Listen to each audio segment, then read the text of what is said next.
આજે આપણે વાત કરીએ ટાઈપ્સ ઓફ કાર્ડની. એમાં નિક. ઓકે, આ નિક જે છે એ શું છે તો નેટવર્ક ઇન્ટરફેસ કાર્ડ. આનો મેં તમને ફોટોઝ ઇમેજ પણ બતાવી હતી કે રિયલમાં એ કેવું હોય છે, એટલે તમને આઈડિયા આવે. આપણે ટ્રાન્સમિશન મીડિયાની વાત કરી હતી, એમાં મેં તમને બતાવ્યું હતું. પીક ના જોયો હોય તો આગળના વિડીયોમાં જોઈ લેજો, અથવા તો તમે ગૂગલ પર સર્ચ કરી લેજો કે નિક શું છે. બરાબર. હવે એકચ્યુઅલી જે તમારું કોમ્પ્યુટર લેપટોપ હોય છે, બરાબર, એમાં એક્સટર્નલ કાર્ડ હોય છે. એક્સટર્નલ કાર્ડ જે તમારે વાયર અથવા તો જે ફિઝિકલ કનેક્શન છે એને અને તમારા કોમ્પ્યુટરને બંનેને કનેક્ટ કરે છે. ઓકે, બંનેને કનેક્ટ કરે છે. બરાબર. જો નેટવર્ક ઇન્ટરફેસ કાર્ડને સામાન્ય રીતે નિક તરીકે ઓળખવામાં આવે છે. બરાબર. જે કોમ્પ્યુટર અને નેટવર્ક કેબલ, કોમ્પ્યુટર અથવા તો લેપટોપ ને અને નેટવર્ક કેબલ વચ્ચે ફિઝિકલ જોડાણ આપે છે. બરાબર. નિક એ કોમ્પ્યુટર અને કેબલિંગ વચ્ચેનું જોડાણ માટેના મુખ્ય કારણો શું છે તો મુખ્ય કારણો જોઈએ. મુખ્ય કારણો 3 છે. કેબલમાં ફિઝિકલ જોડાણ, ઇલેક્ટ્રોનિક સિગ્નલને બનાવીને કેબલમાં મોકલવું. ઓકે, ચોક્કસ નિયમો દ્વારા કેબલના એક્સેસને કંટ્રોલ કરવો. ઓકે, વધારેના કાર્યો આપણે જોઈએ તો વધારે કાર્યો નીચે છે નિકના કાર્યો.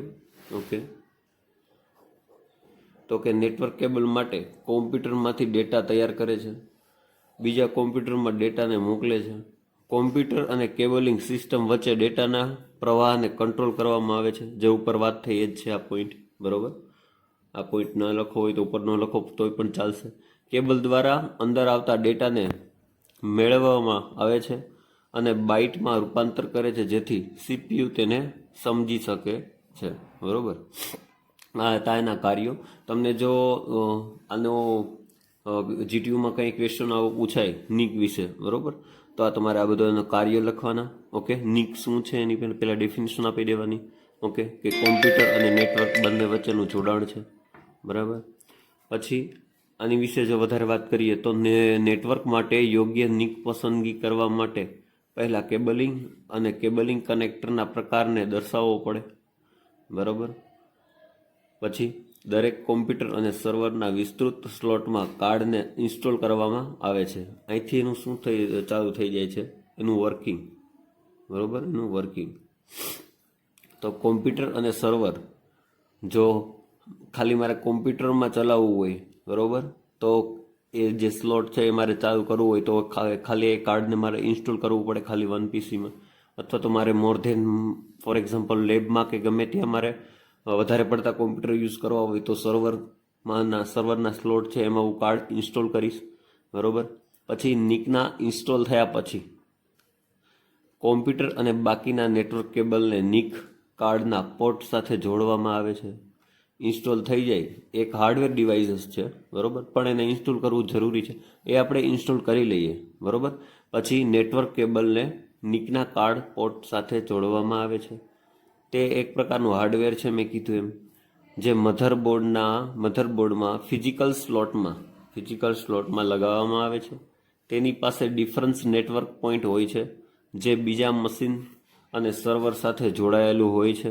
ઓકે, તે ઇન્ટરનલ સિસ્ટમ અને એક્સટર્નલ સોર્સ સાથે કોમ્યુનિકેશન કરાવે છે. ઓકે, આ એની જ વાત થઈ. બરાબર, કે ઇન્ટરનલ અને એક્સટર્નલ સોર્સ સાથે કોમ્યુનિકેશન કરાવે છે. ઓકે, પછી દરેક નિકને તેનું પોતાનું ફિઝિકલ એડ્રેસ હોય છે જે બીજા કરતાં અલગ હોય છે. તેમાં સ્પેસિફિક કનેક્શન માટે ફિઝિકલ ઇન્ટરફેસ હોય છે. ઓકે, બરાબર. આ વાત હતી નિકની. જો તમને ટાઈપ્સ ઓફ કાર્ડમાં નિક પૂછાય તો તમારે આટલું લખવાનું. ઓકે, જે વાત થઈ પહેલાં નિક શું છે એ, પછી એના કાર્યોની વાત થઈ ગઈ, એનું વર્કિંગ. ઓકે, આટલી વસ્તુ તમારે એક્ઝામમાં લખવી પડે. ઓકે, હવે વાત કરીએ આર્કનેટ કાર્ડની. ઓકે, તો આમાં તમને ગવર્મેન્ટ એક્ઝામ અથવા તો ક્યાંય તમને એક એનું ફૂલ ફોર્મ પણ પૂછી લેતા હોય છે. આર્કનેટ, તો એનું ફૂલ ફોર્મ શું છે? Attach resource computer network. Okay, attach resource computer network. Okay, તેમાં 8 ડ્યુઅલ લાઇન પેકેજ સ્વિચ હોય છે. ઓકે, આ તમે એકવાર આર્કનેટ કાર્ડનું જે ઇમેજ છે એકવાર જોઈ લેજો એટલે ખરેખર તમને આઈડિયા આવે. ઓકે, પછી જે તમે થિયરી રીડ કરો ને તો તમને મજા આવશે. ઓકે, એકવાર તમે ઇમેજ જોઈ લ્યો પછી તમે રીડ કરો કે તેમાં 8 ડ્યુઅલ લાઇન પેકેજ સ્વિચ છે. ઓકે, તો તમને ખરેખર તમને માઇન્ડમાં બેસી જાય. ઓકે, આ સ્વિચો એડ્રેસ ડિફાઇન કરવા માટે ઉપયોગ થાય છે. ઓકે, આ સ્વિચનો એડ્રેસ ડિફાઇન કરવા માટે આ સ્વિચનો ઉપયોગ એડ્રેસ ડિફાઇન કરવા માટે થાય છે. જો બધી સ્વિચ ઓફ હોય તો એડ્રેસ શું હોય? 004.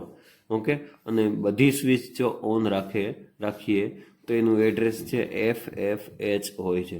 બરાબર, ખાસ યાદ રાખજો. ઓફ હોય ત્યારે 004 અને બધી સ્વિચ જો ઓન હોય તો FFH. બરાબર, તે માઇક્રો ચેનલ આર્કિટેક્ચર બસને સપોર્ટ કરે છે. ઓકે, આ જે 1 લાઇનના જે આ જે છે એ તમે ખાસ યાદ રાખજો. માઇક્રો ચેનલ આર્કિટેક્ચરને બસને સપોર્ટ કરે છે. કોક્સિયલ કેબલનો ઉપયોગ થાય છે આમાં.